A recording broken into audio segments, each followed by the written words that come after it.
Eu já tinha me acostumado a ser invisível. No meio de tanto luxo, salto alto e gente poderosa, minha presença passava despercebida como uma sombra que caminha nos cantos da sala. Trabalhar naquela empresa era como viver entre dois mundos, o da fachada reluzente e o da gente que carrega a estrutura nas costas. Eu estava no segundo. Naquela noite, a festa anual da Leon Enterprises resplandecia como um baile de revista. Tapete vermelho, champanhe em taças longas, vestidos justos, risadas altas. Eu vestia o único vestido bonito que tinha, azul claro, rodado, com a costura feita por uma vizinha que me devia um favor. Não era tendência, nem era caro, mas tinha algo de mim ali. Era honesto. Passei quase despercebida, como sempre. Até que Clara Montenegro me viu. Ela, com os olhos afiados e a língua venenosa, sorriu com desdém e comentou alto o suficiente para os outros ouvirem. Até parece figurante de novela antiga. Esse vestido deve ter vindo de um brechó. As risadas ao redor foram leves, mas cortantes. Eu senti meu rosto queimar, mas permaneci firme. Sorri pequeno, como quem finge que não ouvi. Quando tentei sair discretamente, tropecei no próprio salto. Me recuperei rápido, mas os olhos de todos já estavam em mim. Olhei para o alto, onde ficava o mezanino reservado à diretoria. E lá estava ele, Mateu Leon, encostado na sacada de vidro, com o olhar fixo na cena. Por um segundo, nossos olhos se cruzaram. Esperei algo, um gesto, uma reação. Nada. Ele apenas virou o rosto e pegou outra taça da bandeja do garçom. Meu peito apertou de um jeito estranho. Não era a primeira vez que eu o via me observando. Às vezes, nos corredores, ao sair da sala dele, ou quando me oferecia para levar relatórios até a cobertura.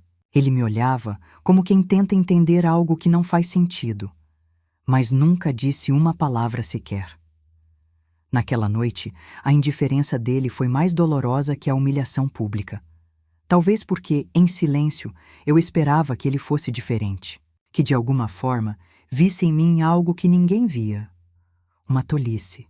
Mas esperança é isso, nasce até onde não deveria. Saí antes do fim da festa. Preferi caminhar pelas ruas, em vez de pegar o metrô lotado com aquele vestido.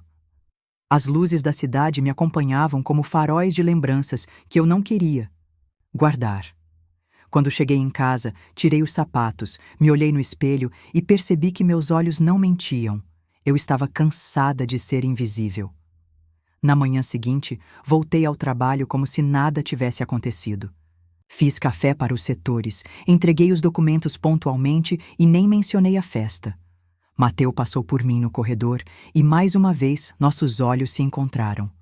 Não houve palavras, mas naquele segundo eu juro que vi um traço de arrependimento. Ou seria apenas o reflexo da minha própria ilusão? Ainda assim, segui o dia em silêncio, como sempre.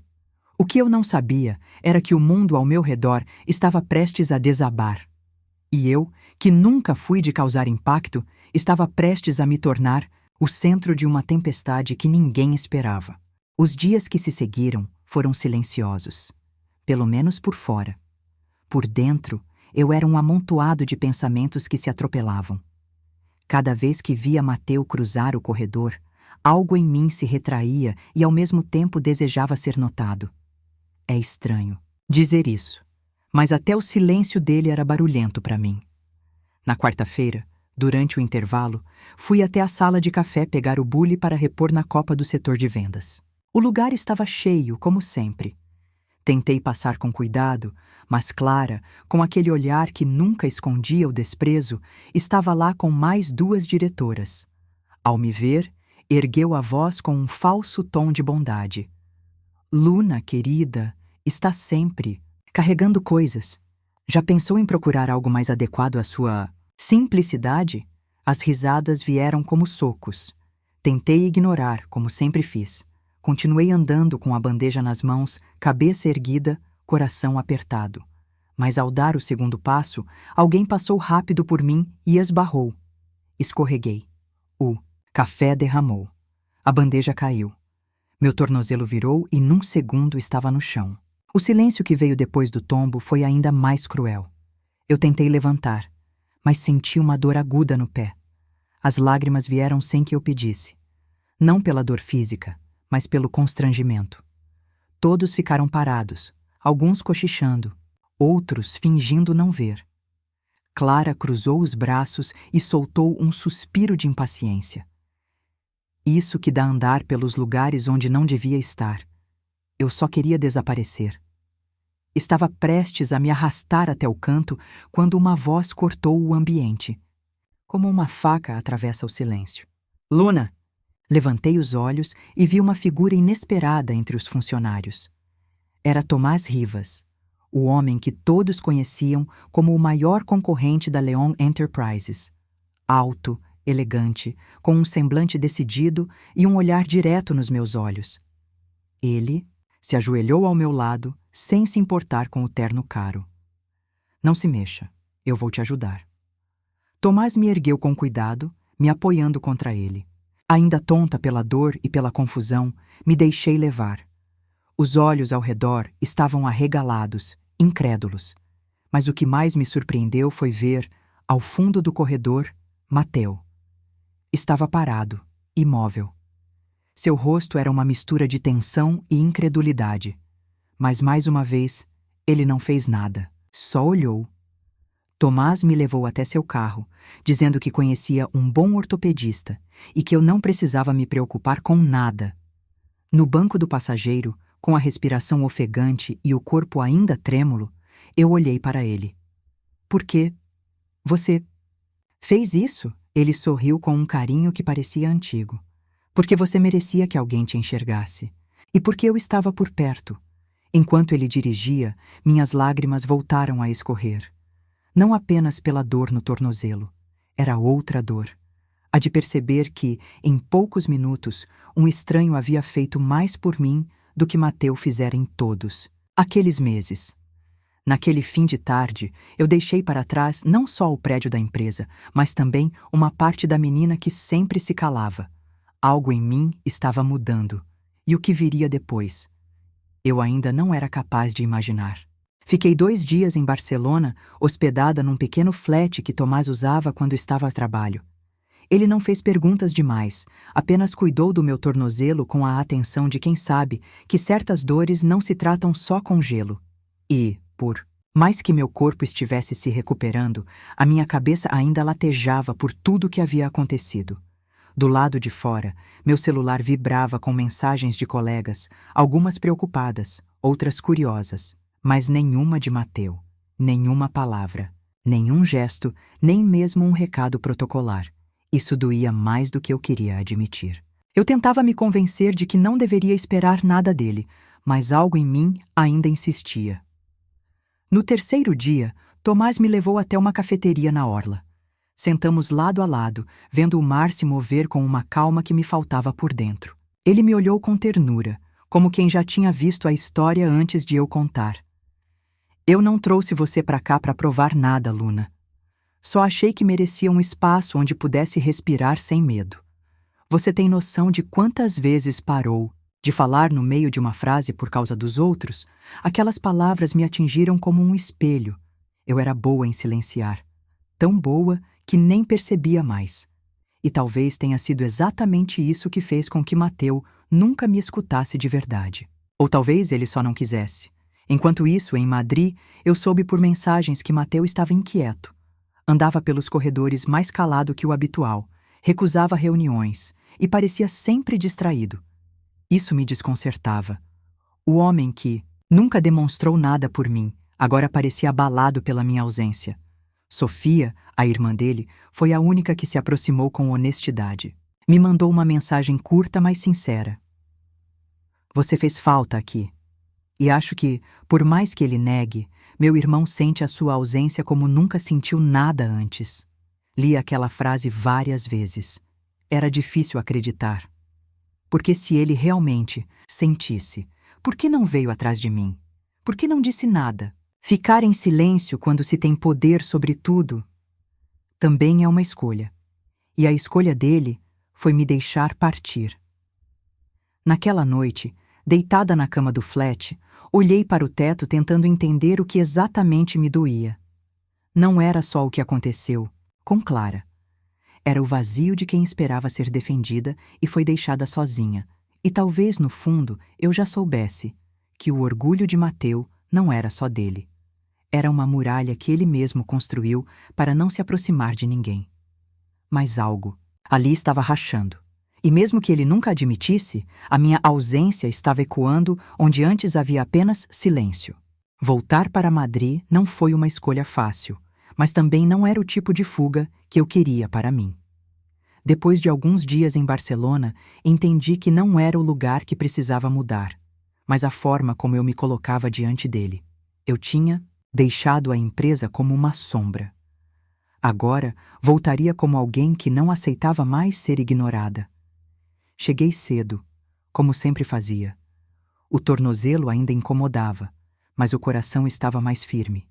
Os olhares vieram de todos os lados.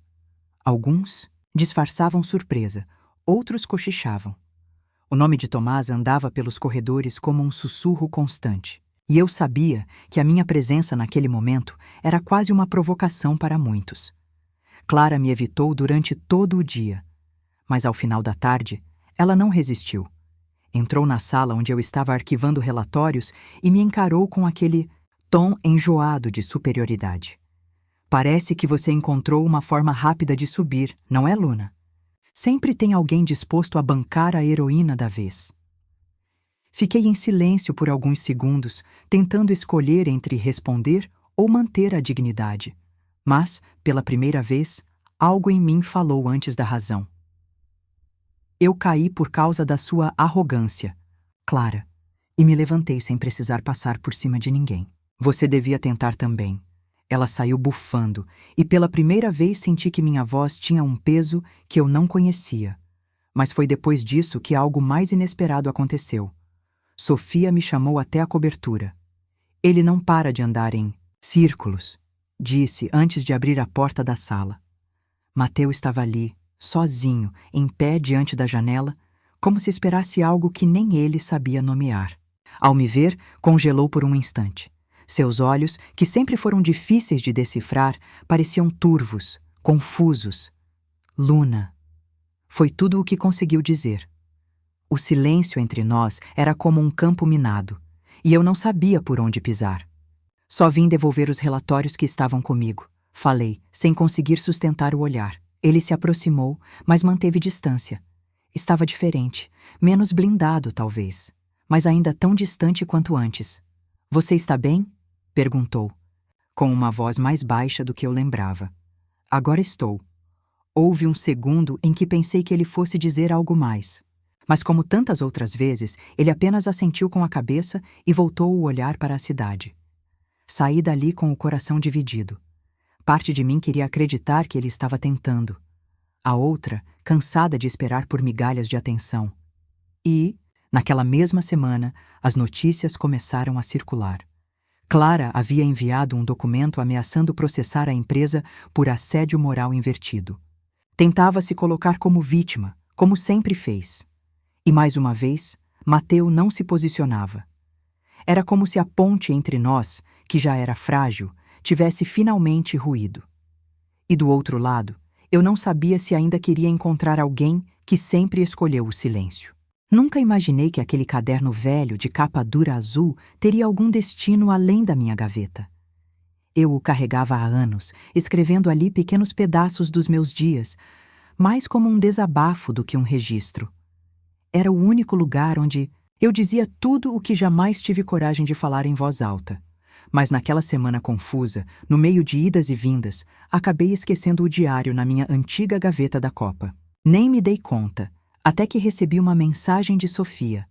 Preciso te ver. Achei algo que talvez você não tenha intenção de recuperar, mas que ele encontrou. Fiquei tensa. No fim daquela tarde, nos encontramos num café discreto, longe da sede da empresa. Ela estava com o rosto sério, mas os olhos cheios de cuidado. Me entregou o diário com delicadeza, como quem segura algo frágil. Mateu encontrou, disse baixinho, e leu. Senti o ar sumir dos pulmões. O coração disparou como se tivesse sido pego em flagrante. A vergonha me lavou por dentro.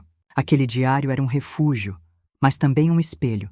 Lá estavam descritos os momentos em que senti vontade de sumir e os dias em que senti vontade de ser vista. Principalmente por ele. Ele não devia... Comecei a dizer, mas Sofia me interrompeu com calma. Talvez não, mas ele leu. E Luna... Ele chorou. Fiquei muda. Era estranho imaginar aquele homem, tão rígido, tão intocável, com os olhos marejados por palavras minhas, as palavras que ele nunca ouviu da minha boca, mas que sempre estiveram nos meus silêncios. Ali estavam meus medos, minhas pequenas alegrias e... sim, também meu carinho. Por ele, um carinho que cresceu calado, entre relatórios e olhares roubados. Sofia continuou. Ele me disse que nunca percebeu o quanto te feriu, e que mesmo te olhando todos os dias, não teve coragem de se aproximar, que te admirava, mas tinha medo. De quebrar o que você era. Essas palavras ficaram ecoando dentro de mim. Parte de mim queria se proteger. Outra parte queria entender. Será que o homem que sempre se manteve tão inalcançável era, no fundo, tão assustado quanto eu? Naquela noite, reli o diário do começo ao fim. Cada página me devolvia uma versão de mim mesma que eu quase tinha esquecido. E ao reler aquelas anotações, percebi o quanto eu havia crescido. O quanto minha voz agora era diferente. Mateu tinha lido minhas verdades. E por mais que aquilo me expusesse, talvez fosse necessário. Talvez ele precisasse ver quem eu era de verdade. Longe das aparências, longe do uniforme e da postura controlada, ele havia enxergado, pela primeira vez, tudo o que eu sentia. A pergunta agora era, o que ele faria com isso? Eu não esperava revê-lo tão cedo. Muito menos ali, em Barcelona, cercada por sorrisos de desconhecidos num evento beneficente que Tomás me convidou para acompanhar. Ele achava importante eu sair, me mostrar, respirar outros ares. E, de fato, fazia bem me sentir em um espaço onde ninguém me conhecia como a funcionária humilde da Leon. O lugar era lindo, à beira-mar, com luzes penduradas entre as árvores e mesas espalhadas com flores brancas. Por um momento, esqueci dos corredores da empresa, dos olhares atravessados, dos silêncios engasgados. Era como se eu pudesse ser só Luna. E aquilo bastava. Tomás, sempre gentil, me tratava com leveza.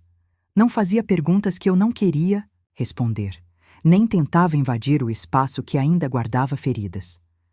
Estávamos conversando com um grupo de organizadores quando ouvi um burburinho sutil vindo da entrada.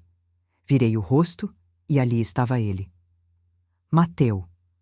Sozinho, vestindo um terno escuro, que contrastava com o clima descontraído do evento.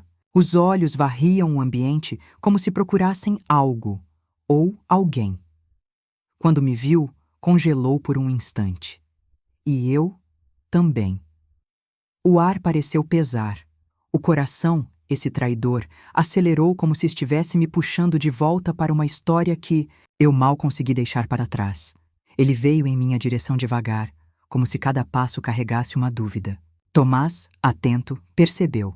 Me olhou com respeito, mas também com um tipo de alerta silencioso. Eu assenti com um olhar breve. Eu precisava encarar aquilo. Mateu parou a um passo de distância. Por um momento, ninguém ao redor parecia existir. Só nós dois. Eu li tudo, ele disse sem rodeios. A voz estava rouca, mais baixa do que eu lembrava. Não precisei perguntar o quê.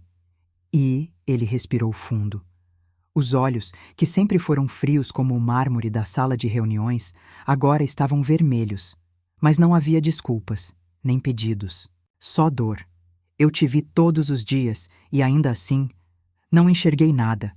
Aquelas palavras me cortaram, porque eram verdadeiras. Mas também porque vinham tarde demais. Eu também me calei, respondi. Mas você era o homem com todas as vozes. E mesmo assim, escolheu o silêncio. Ficamos ali, cercados por música suave e murmúrios distantes. Ele abaixou os olhos, como quem carrega um peso que não sabe mais como deixar cair. Eu não vim te pedir nada, Luna.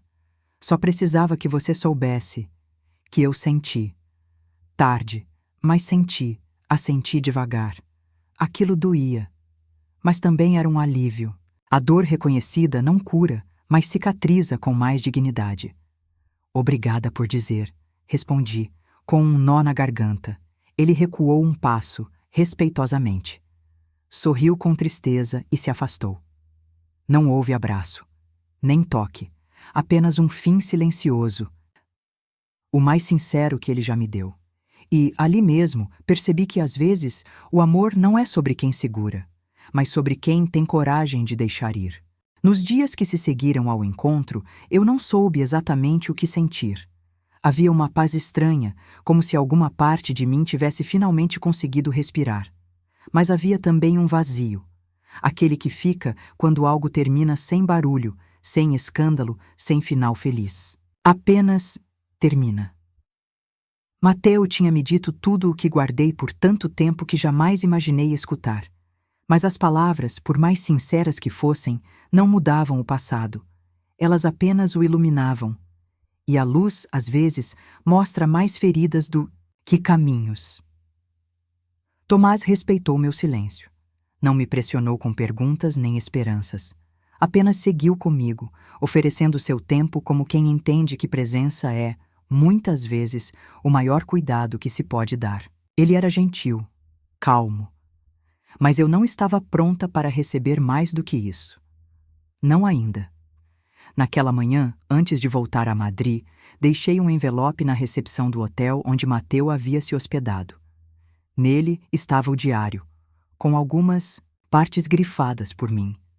As palavras que antes doíam, agora carregavam novos tons. Eu queria que ele soubesse que eu tinha lido o que ele leu. E que sim, por mais estranho que parecesse, eu perdoava, mas não voltei à empresa. Não de imediato. Precisei de um tempo para mim, para entender onde terminava a mulher que se escondeu por medo e começava a que agora escolhia o que aceitar. Fiquei uma semana afastada, longe de reuniões, de olhares curiosos, de memórias recentes. Nesse tempo, recebi uma única mensagem dele. Obrigada por me deixar ver você de verdade, mesmo que só agora. Não respondi. Porque às vezes, responder é reabrir algo que ainda precisa ser deixado quieto. E eu havia escolhido o silêncio. Não como ele fez comigo, mas como uma forma de me ouvir pela primeira vez. No fundo, acho que Mateu entendeu. Voltar para Madrid não foi um recomeço. Foi uma continuação com novos olhos. E ainda que muita coisa estivesse em aberto, uma certeza nascia devagar dentro de mim. Eu não era mais a mesma. Nem ele era. E embora não soubéssemos o que viria depois, havia algo de libertador em não precisar prever. Pela primeira vez, eu não esperava um gesto. Não esperava ser vista. Eu já sabia quem eu era. E isso, finalmente bastava. Voltei para a empresa com passos firmes, mas o coração sereno. Não buscava confrontos nem respostas. Eu só queria seguir, de outro jeito, com outra postura, com a consciência limpa de quem não devia mais nada a ninguém. Pela primeira vez, entrei naquele prédio sem me sentir menor do que os outros. O ambiente estava diferente, mais contido, menos agitado. Algo pairava no ar, como uma pausa coletiva. Descobri logo. Mateu havia se afastado temporariamente da presidência. Havia entregado o comando interino a uma diretora do conselho e, segundo diziam, estava focado em rever a estrutura interna da empresa. Clara não estava mais lá. Depois de uma longa investigação, documentos e relatos vieram à tona. Sua postura já havia passado dos limites há tempos. Mas ninguém tinha tido coragem de enfrentá-la, até agora. Ouvi comentários aqui e ali, uns debochados, outros surpresos, mas não me envolvi. Tudo o que eu precisava ouvir estava no silêncio respeitoso de quem, de repente, passou a me tratar como igual. Não por pena, nem por curiosidade, mas porque alguma coisa havia mudado. Fui chamada à sala de Sofia logo no fim da manhã. Ela me recebeu com um sorriso leve e olhos que sempre enxergaram mais do que diziam. Ele deixou algo para você, disse, me estendendo uma pasta fina. Abri e encontrei um projeto novo. Algo que Mateu estava desenvolvendo nos últimos meses. Uma iniciativa voltada para dar visibilidade a funcionários de base. Programas de formação, bolsas de estudo internas, canais de escuta. No topo, o nome do projeto: Vozes Invisíveis. Fiquei em silêncio por um tempo. Aquilo me emocionou mais do que eu esperava. Ele não quer te impressionar, Sofia comentou. Só está tentando ser o homem que nunca soube ser. E talvez esteja começando pela parte mais difícil, mudando a si mesmo. Assenti, sentindo os olhos marejarem. Não era sobre reconciliação. Era sobre reconhecimento. E isso me bastava. Voltei para minha mesa e pela primeira vez olhei aquele lugar com outros olhos. Eu não era mais uma presença discreta. Eu era uma mulher que havia sido ferida, sim. Mas também era alguém que, mesmo em silêncio, conseguiu provocar uma mudança. E ali, entre relatórios e novas funções que me aguardavam, entendi algo simples. Nem todo amor precisa terminar em um felizes para sempre. Às vezes, ele termina em respeito, em crescimento, em transformação. E isso também é amor, do tipo mais verdadeiro. Naquela tarde, o céu de Madrid estava levemente nublado, como se o mundo estivesse em pausa. Eu saí da empresa mais tarde do que o habitual, com uma pasta de documentos nos braços e uma leveza no peito que não sabia nomear. Já não olhava para o chão, olhava em frente, porque agora eu não carregava mais o peso de me sentir invisível. A calçada em frente à Torre da León estava mais vazia do que o normal. Cruzei o hall e saí pelas portas giratórias, pronta para seguir meu caminho, quando algo fez meus passos vacilarem. Ali, do outro lado da rua, parada sob o toldo de uma floricultura, estava ele. Mateu. Mas não era ele que me fez parar. Foi o olhar dele. A forma como me observava, como se não soubesse se podia vir até mim, ou se já era tarde demais. E naquele instante percebi o que vestia. O mesmo vestido azul claro da festa. Aquele que um dia foi motivo de riso. Aquele que me expôs, me quebrou, mas também me acordou. Usei por impulso naquela manhã, sem pensar. E agora ele parecia ter ganhado outro significado. Era como se eu estivesse devolvendo aquele vestido, e a mim mesma, o lugar de onde nunca deveria ter saído. Atravessei a rua devagar. Ele não se mexeu, não sorriu, não tentou parecer menos vulnerável, apenas esperou. E quando parei diante dele, foi como se o mundo tivesse silenciado só para nós dois. Você voltou, ele disse com a voz baixa, quase um sussurro. Eu nunca fui embora de verdade, respondi. Só precisei aprender a voltar por mim. Mateu assentiu com os olhos marejados. Havia cansaço no rosto dele. Mas havia também humildade. Aquela que nasce quando a gente perde o controle, mas ganha consciência. Não quero te prometer nada, ele disse. Porque agora eu entendo que você nunca precisou de promessas. Só de presença. As palavras me tocaram de um jeito calmo. Não doía mais. Eu não estava esperando flores, desculpas, jantares. Estava ali porque escolhi estar, porque ele não era mais o homem que fingia não ver.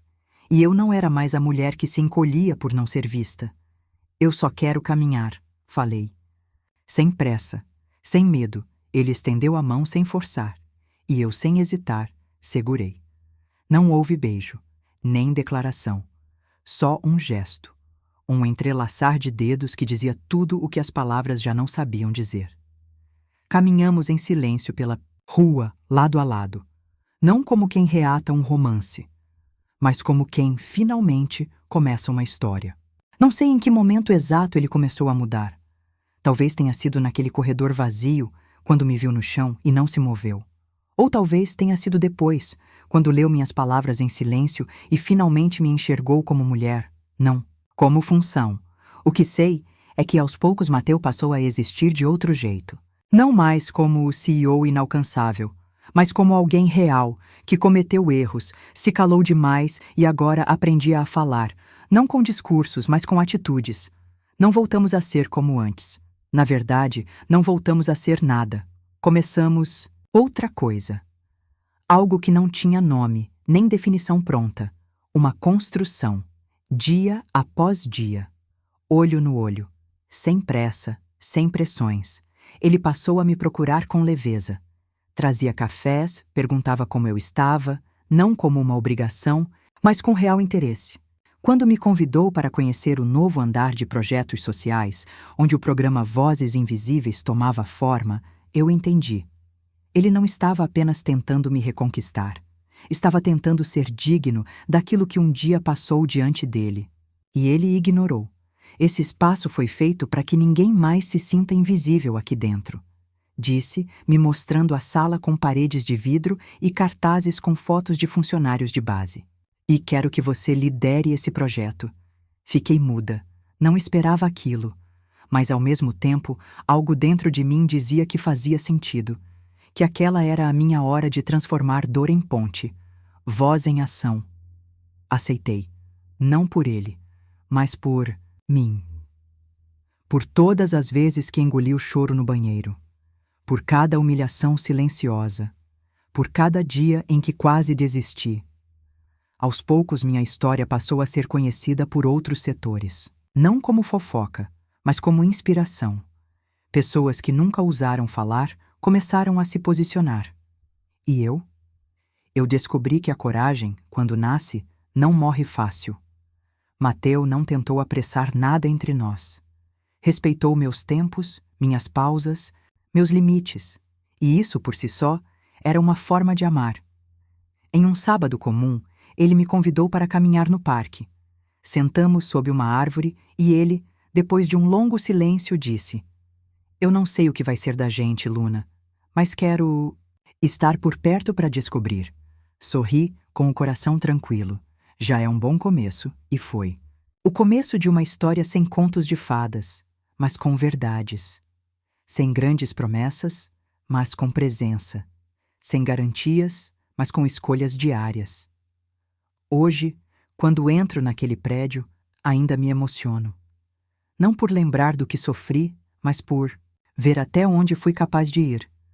E quando passo por Mateu nos corredores, e ele sorri com os olhos, só para mim, eu sei que há coisas que o tempo não apaga, ele não me salvou. E eu não o transformei. Mas juntos, escolhemos começar de verdade.